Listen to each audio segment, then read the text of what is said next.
Magandang umaga po sa inyong lahat para sa ating pagbubulay-bulay at ang talatang kukunin po natin ay sa Psalm chapter 19 verse 7. The law of the Lord is perfect, converting the soul.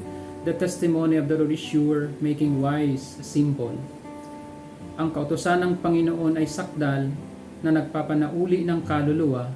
Ang patotoo ng Panginoon ay tiyak na nagpapatalino sa kulang sa kaalaman. So ang ating pamagat, ang salita ng Diyos ay sapat. Alam po natin na ang salita ay Diyos sa Juan 1:1. At ang Panginoon mismo ay nagpapaliwanag sa kanyang sarili.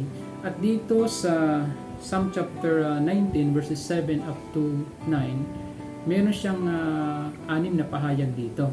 Di ba? Yung the law of the Lord, the testimony of the Lord, the statutes of the Lord, the commandment of the Lord, the fear of the Lord, and the judgments of the Lord. Pero ang focus po natin dito ay sa verse 7.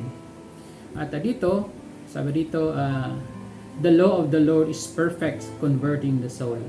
So una, ang mundo, maraming batas. At ito lang sa bansa natin, sa Pilipinas, maraming batas na sabi nating may pakinabang din siyempre. Ngunit ang batas na ito ay minsan na nagbabago, nababawasan, nadadagdagan, minsan nawawala, at minsan na ibabalik. Pero salamat sapagkat ang kanyang, yung the law of the Lord, ang sabi dito, unang punto dito is ang katangian. Sabi dito, the law of the Lord is perfect. So ito ay kumbaga complete, ito ay walang labis, walang kulang. Ngunit ang trabaho ni Satan talaga ay hanapan ng butas na mahanapan na may mali ito kahit isa lang para masabi niya na talagang ang salitang ito ay hindi totoo. At yun ang ginagawa ni Satan. At dito sa John chapter 8, alam natin yun ang Panginoon ay nagtuturo sa temple. At nandito yung Pariseo at dinala niya yung babaeng ito na sabi nga nangangalo niya on the act. At sinabi dito na ayon kay Moises, dapat siyang batuhin. Pero siyempre alam ng Panginoon ang puso nila na talagang hindi mo siya naghahanap ng katotohanan, kundi kumbaga maiparatang sa Panginoon. Kasi nagtuturo siya ng totoo. Ang gusto nila ay hindi.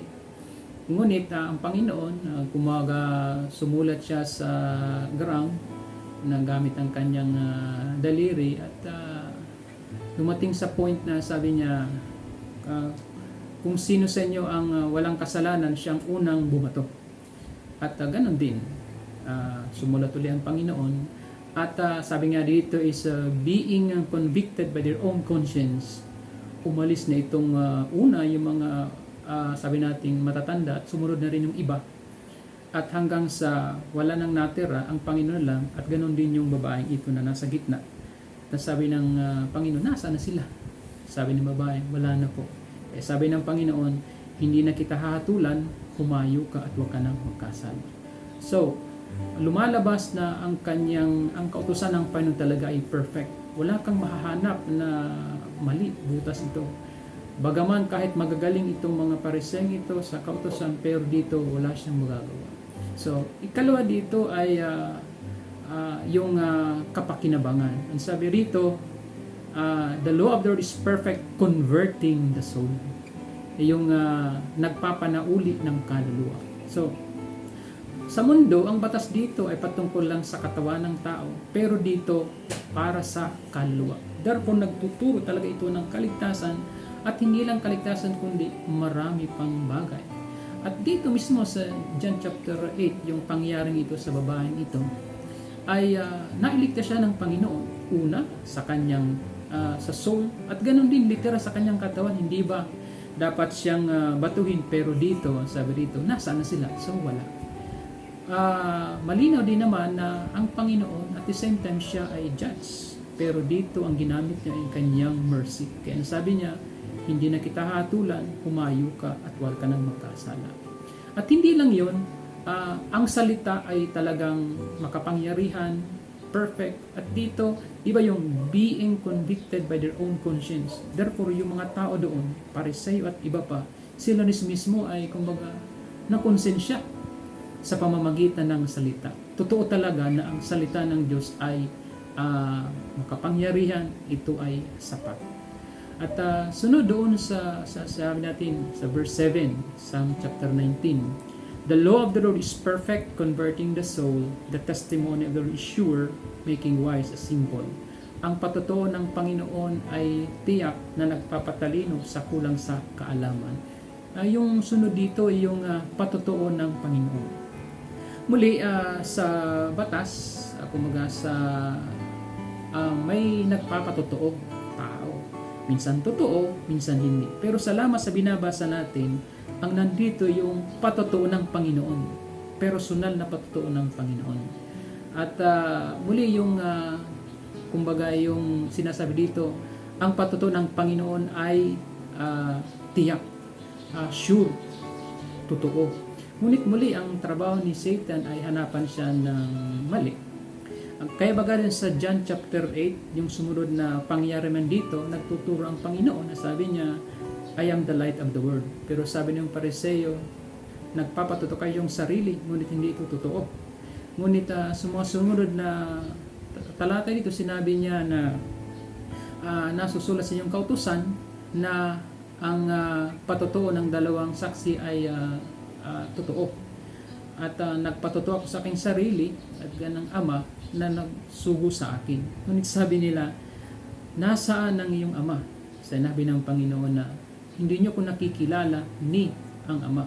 Kung nakikilala niyo ako, nakikilala niyo ang Ama. At alam natin yung sinasabi niya nito ay dating sinabi ito ng Panginoon doon sa may sa temple, doon sa may kumbaga tinuturo niya sa ibang mga talata. At mismo ang tinuturo ng Panginoon dito sa verse 7 na binabasa natin, ang patotoo ng Panginoon ay kumbaga talagang tiyak. Hindi katulad sa tao, even tayo mga Kristiyano, di ba, gumagawa tayo ng testimony, patotoo. Pero minsan nahahanapan ito ng butas. Pero ang Panginoon, wala ka talagang mahahanap. And then sa dulo sabi dito, making wise simple. So, nagpapatalino sa kulang sa kaalaman. Maraming matatalino sa mundo ito, ngunit hindi ligtas. Therefore, ang verse na ito nagbibigay din ng kaligtasan, hindi rin yun, kundi pati yung pamumuhay. Alam natin yan, maraming matatalino, pero kapag hindi ligtas, sabi nga ni simple, sabi nating fool, o kaya mangmang. Tama yung sinasabi sa Psalm chapter 14 verse 1, a fool said in his heart, there is no God. Walang Diyos, sabi ng hangal sa kanyang puso. Pero salamat sa Panginoon, sa patotoo ng Panginoon, nagbibigay ito ng wisdom, totoong wisdom.